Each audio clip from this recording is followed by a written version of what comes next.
In 1987, a man that went by the name of Tim Ansel set up a company called Creative Assembly. Their aim? To port games from the Amiga system to DOS.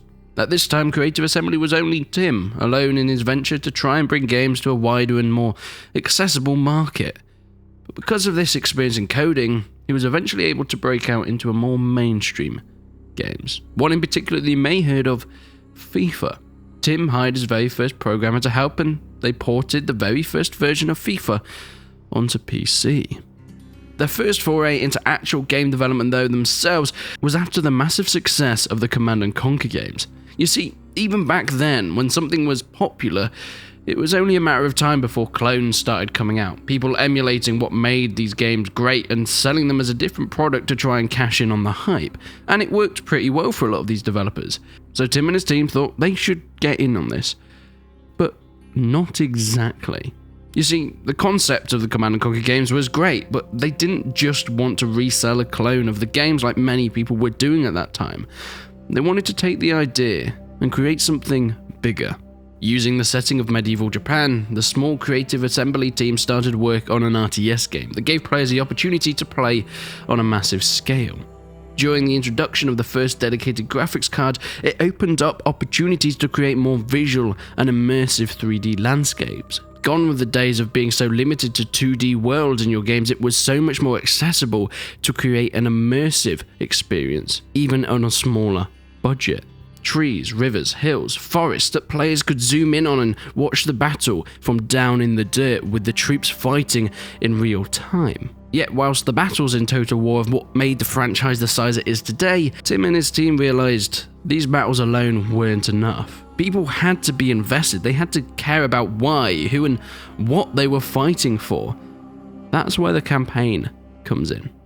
You see, building up armies and relationships yourselves gives players a reason to want to win the battles. It isn't just pixels on a screen anymore. These are people that they've trained. These are lords that they've followed in their journeys. These are castles and cities that they have investments in, that they have built up from nothing, and now it's being attacked. So now you really have to defend it. The map itself took much inspiration from Civilization at the time to try and replicate that deeper level of strategy rather than the more surface level approach that was being seen in a lot of RTSs at the time. Shogun Total War was released, and in fact, during its pitching and its beta phases, it wasn't actually called Shogun Total War. It was initially named Tassio, meaning general in medieval Japanese. Unfortunately, because languages change all the time through generations and into modern times, the word Tassio came to meaning more along the lines of boss, and that didn't really have the same ring to it. Quickly before I continue, a large amount of people watching this video aren't even subscribed yet, so if you enjoy it, please give it a like and subscribe to the channel for more content like this. It helps more than you know. After the great success of Shogun Total War, it was time to go on to something new. I mean, the game had sold well, but it wasn't at the level that they thought they could push it to. They thought they could do more. And this is where the next games come in. Both Rome and medieval Total War games started in development at the same time. The reason for this? Well, medieval was more of a direct evolution and sequel to Shogun, using much of the same engine and code to create what Shogun did, but transport it to another setting. You may find that looking at gameplay of both side by side, it is clear that they do feel and look very similar. But Rome didn't. Rome was something else, because they wanted to push it to the next level, scrapping most of what went into Shogun and starting from scratch to create a complete overhaul of the successful but basic idea of what their first game was. The troops on the battlefield were now full 3D models, and the overworld map ushered in a new era of immersion and next-gen quality to the strategy genre. Rome Total War was actually used on 2 different TV shows, Decisive Battles, an American TV show looking at the most impactful events and battles throughout history and using, you guessed it, the Rome Total War game to show off in all its glory. Now, with new video game technology, you are about to see this great battle as never before. The vast numbers of soldiers, the troop formations, how they fought, and how the battle was won. Get the view the generals wished they had. Now, on Decisive Battles.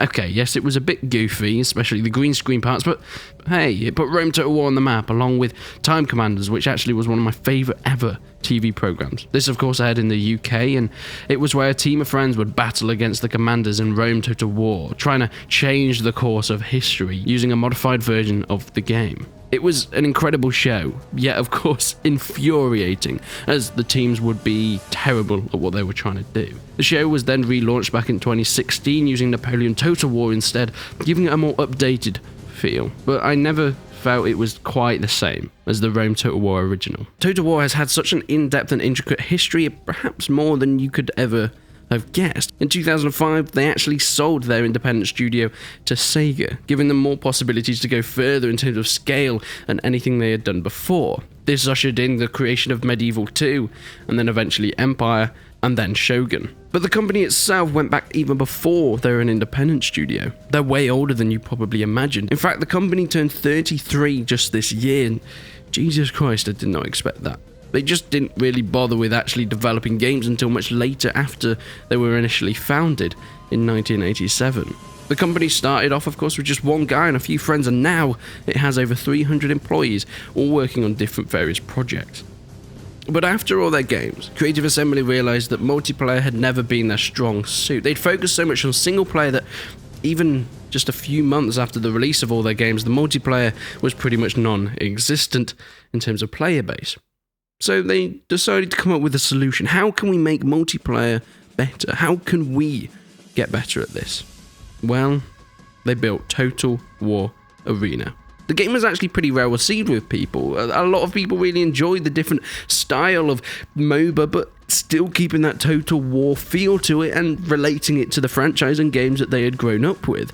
The game was released into beta, but a year later it was shut down. Apparently it just didn't get the results that Creative Assembly wanted to, or maybe they just wanted to go and work on different projects. So in February of 2019, almost exactly a year after the beta was released, the game was no more.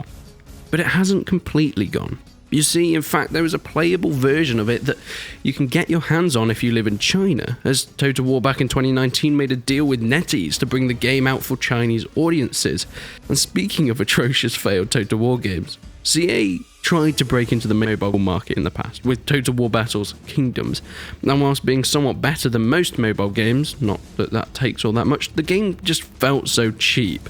It felt like a quick cash grab and a complete sway from the Total War franchise that we all knew and loved. Being free to play but also incredibly pay to win, the game tried to somewhat adapt the ideas that Creative Assembly pitched, but they were putting it in a mobile setting now, and it's safe to say that never happened again. Or did it? You see, after the anger of fans from shutting down Total War Arena, CA decided to kick out another zinger with the announcement of Total War Elysium. Do you remember that? Because I sure do, and I remember people being very, very angry. Once again, it was a mobile game, but this time ported onto PC as well. The game takes Hearthstone and Magic and smushes it together with some Total War art to make it feel like CA haven't completely run off entirely, but it's made by a Chinese company, I think, and it just looks very strange and very empty. Currently though, it is running in closed beta, so I haven't played it, but I can't see this thing taking off. With the release of Total War Troy a few months ago, there was much discussion and anger about it being on the Epic Games Store exclusively for the first 12 months. And I think this is an interesting thing to look into. How will this affect Total War in the future? You see, they say in some statements that this doesn't mean that all Total War games will be Epic Store exclusive, yet it seems that their Saga games, much like Troy and Thrones of Britannia, are a bit of an experiment for these guys. I mean, they test out new features and test out new things for their full main games. The stuff that people like, they keep in, and they go on to put that in their main Total War branch, and the stuff that doesn't, they keep it out. And because these sagas are more of an experiment for them, does this extend to how they release it? Maybe Epic Games Store was the experiment with Total War Troy. Maybe they're seeing to how well it was received to see if they put it in with the mainline games later on. Perhaps that could be something we see in the future. But speaking of Saga games, did you know that there are in fact 3 of them? Yes, you've got Thrones of Britannia, Troy, and Fall of the Samurai. You might be thinking, Fall of the Samurai, that Total War Sagas wasn't even invented when that game came out. When, yes, you'd be right, but when the new Saga series was announced, Creative Assembly declared that Fall of the Samurai, the standalone DLC for Shogun 2, was now technically a Total War Saga game. And since Thrones of Britannia wasn't very well received, it's actually not a bad move from them. It means they're able to somewhat bury Thrones of Britannia, which no one really liked, and use Fall of the Samurai as their poster boy for the Total War Saga franchise. This is very evident with how they've pitched Total War Troy, and in fact how they're going to go on and do the sagas in the future, using it to an experiment, but forget about the ones that weren't well received. I think it's safe to say many of the fanbase feel like the work on the Total War franchise and Creative Assembly's direction in general has currently not been exactly what is needed to keep the game attracting people back. A combination of bad decisions and strange directions have done a lot of damage, and way more damage than good for the franchise itself, but hopefully that can change in the future. Do you think that CA are going to bring it back to the glory days of Shogun 2 and Rome Total War? Or from this point onwards, is it just a continued downfall? Either way, I really enjoy looking back into the past of these companies and delving deep to see how they began and what they've been thinking of doing in the future. So, if you like this sort of thing and want to see more of it, make sure you go and check out the video I did similar to this on Tale Worlds and leave a comment down below if it's your sort of thing. But until then, I'll see you in the next one.